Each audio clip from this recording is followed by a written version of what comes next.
श्रीपादराजं शरणं प्रपद्ये। सद्गुरुनाथ परमपिता परमात्मा श्री गोपाल बाबा महाराज की जय। श्रीपाद श्रीवल्लभ चरितामृत लेखमाला लेखक क्रमांक 60। नॉस्ट्रॅडमस गुंडाळून ठेवूया। काही 100 वर्षांची अस्पष्ट भविष्यवाणी वर्तवलेल्या नॉस्ट्रॅडमस मोठा की एका संपूर्ण युगाची भविष्यवाणी वर्तवलेले श्रीपाद श्रीवल्लभ संपूर्ण चरितामृत मोठे। आपल्याजवळ हिरा आहे, पण दुसऱ्यांच्या सांगण्यावरून आपण दुसऱ्याचा काचेचा तुकडा हिरा म्हणून मिरवतो।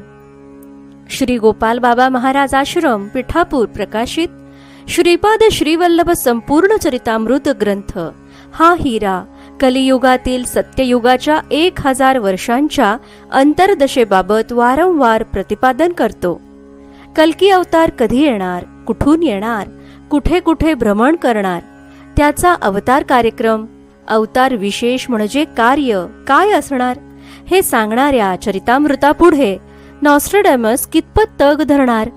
नॉस्ट्रॅडमस घडणाऱ्या घटना सांगतोय, तर चरितामृत या घटनांमागची कारणमीमांसा कोण करून घेणार हे सविस्तर सांगतो। चरितामृतात बऱ्याचदा उल्लेख येतो तो सांद्र सिंधू वेद व संध्या भाषा व्याकरण। हे ग्रंथ परकीय आक्रमणातून वाचवून तिबेटमध्ये शंबल प्रांतात जतन करून ठेवण्यात आले आहेत, जेथून कल्की अवतार जगात सुराज्य स्थापन करण्यासाठी बाहेर पडणार आहे। स्वतः श्रीपाद श्रीवल्लभ बापनाचार्य व अप्पलराज शर्मा या भाषेत कधी कधी आपापसात चर्चा करत। श्रीपाद श्रीवल्लभ गुप्त झाल्यानंतर केवळ गजानन महाराज, स्वामी समर्थ, साईनाथ, शंकर महाराज व सद्गुरुनाथ परमपिता परमात्मा श्री गोपाल बाबा महाराज पिठापूर व अगदी थोडे अवधूत समर्थ सद्गुरू या भाषेचे जाणकार आहेत। आपले जे पंचांग आहे ते संध्या भाषा व्याकरणाची खूप मर्यादित अगदी छोटी झलक आहे।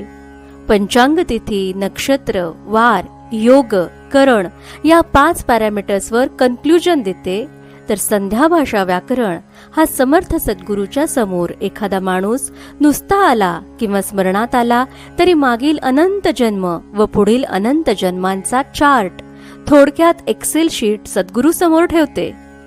समर्थ सद्गुरूची ही तर केवळ एक झलक आहे, पण विश्वाचे संपूर्ण नियोजन सांद्र सिंधू वेद व संध्या भाषा व्याकरणात आहे। श्री गोपाल बाबा भक्ताने दिलेल्या नोटेवर लिहित, चिठ्ठीवर लिहित आपल्याला वाटतं की बाबा आशीर्वाद लिहित आहेत, पण बाबा नुसते आशीर्वादच लिहित नाहीत, तर जो दर्शनास आला आहे, शरण आला आहे, काही धर्मबद्ध विनंती करतोय, संकटात आहे, त्याचं एक्सेल शीट बाबा स्वतः लिहून बदलत आहेत। फक्त ते आपल्या ग्रहण शक्तीच्या पलीकडील विषय आहे। त्यांच्या आमराईत आपल्याला फक्त शांतपणे आंबे खायचे आहेत। आता नॉस्ट्रॅडमस का गुंडाळून ठेवायचा याचं चरितामृतातील एकच उदाहरण पाहू। 25 मे 1336 ला शारीरिक वयाच्या 16व्या वर्षी श्रीपादांनी पिठापूर सोडलं आणि ते काशीमध्ये प्रकटले। तेथे त्यांनी गंगा स्नान करून काशी नगरीत अनेक महापुरुषांना आशीर्वाद व त्यांना हव्या असलेल्या योग शक्ती सिद्धी प्रसाद रूपाने दिल्या। येथे श्रीपाद म्हणाले की हनुमंत येत्या युगाचा ब्रह्मा होणार। आज गेले 1-1.5 महिने आपण काय पाहतोय, जिकडे तिकडे एकच बोलबाला, लाऊडस्पीकरवर हनुमान चालीसा, कुठंच राम नाही, कृष्ण नाही, हरी नाही, शंकर नाही, देवी नाही, आहे फक्त हनुमंत।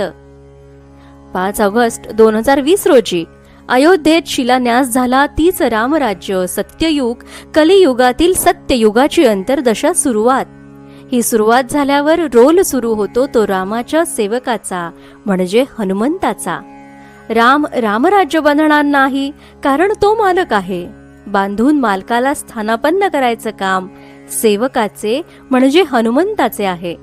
म्हणून आपण या काळात राजाचा नाही, तर सेवकाचा म्हणजे हनुमंताचा उदो करायचा आहे, कारण तो सांप्रत ब्रह्मा आहे, श्रीपादांनी नेमलेला। हिराचंद गोपालचंद कोठारे, दिगंबरा दिगंबरा श्रीपाद वल्लभ दिगंबरा।